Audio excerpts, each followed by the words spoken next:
When it comes to moving abroad, it can be tricky to know what to bring with you. You don't even actually know what your life will be like, nor when you're going to next be back home. And it's really easy to think that you have to bring your entire life with you, but that's not the case. Keep watching and I'll help you with the essentials of what you actually do have to bring when you move abroad.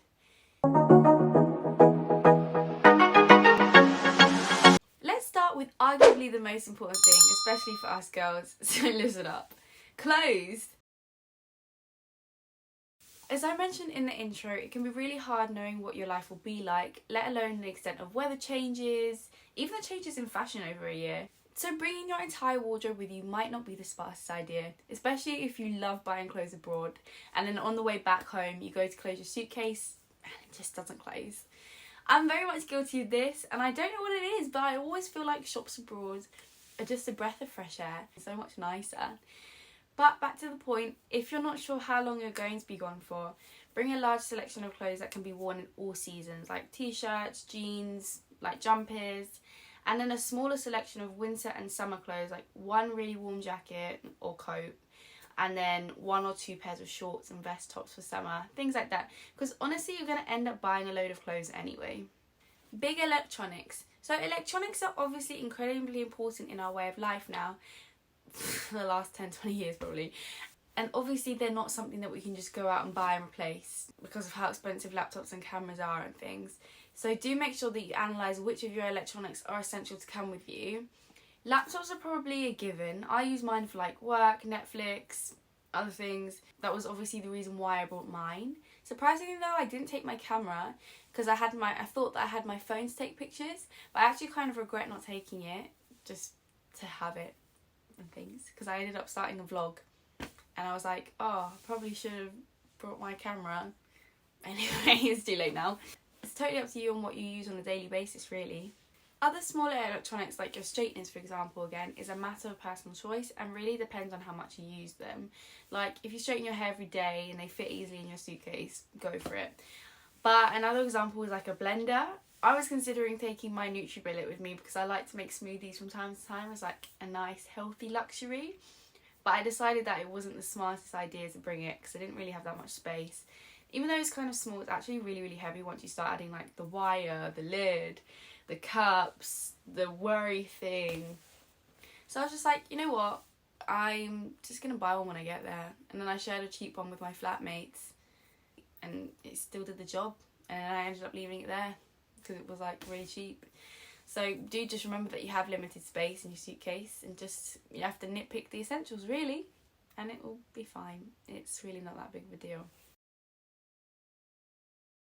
I think it is worth mentioning that you can actually buy and sell cheap things online from like Facebook pages. So there are always travellers coming and going, trying to sell things before they move again or buying things cheaply to start their new life. So 2 things to take away. You actually might be lucky and find what you need cheaply without having to even shop around. 2, if you do end up buying something in a big shop, you can sell it on or give it away at the end of the trip, so it's not like you're buying to waste things, you know? So on topic then, think about the shops that you will have in your country and do your research. I knew it wouldn't be easy to get my hair products, so I bought a couple to last me a while, but I also knew that the country that I was moving had an IKEA, so I was like, scared me. But I knew that most places that the country I was moving to had an IKEA, so I was like, okay, I can buy a lamp. I don't need to bring a whole lamp.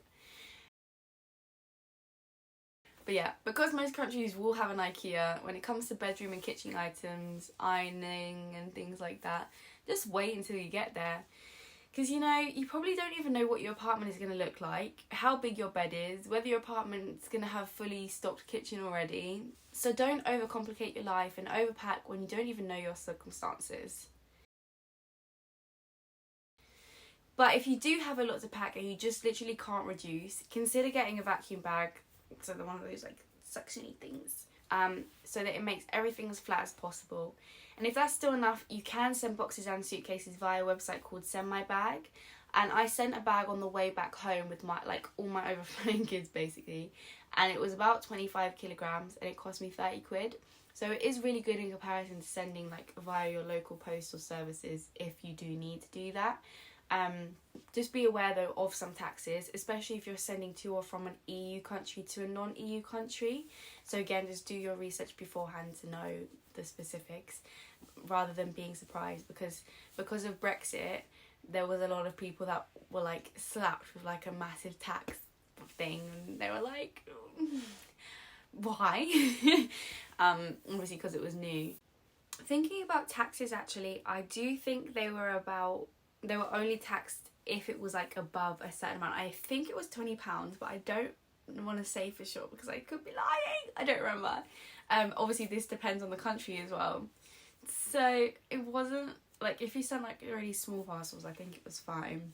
So I got a few small parcels that didn't cross, I think, like 20 quid, and it was fine because they get you to mark like how much everything inside is worth.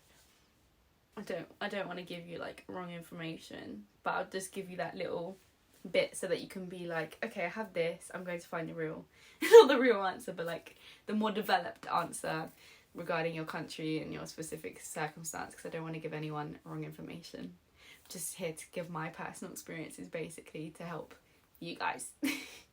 For me, that is like why I think that it's so much easier to have everything sorted in your suitcase with you. You don't need to think about when is this package going to arrive, how much money am I going to have to pay. It's too much drama for me.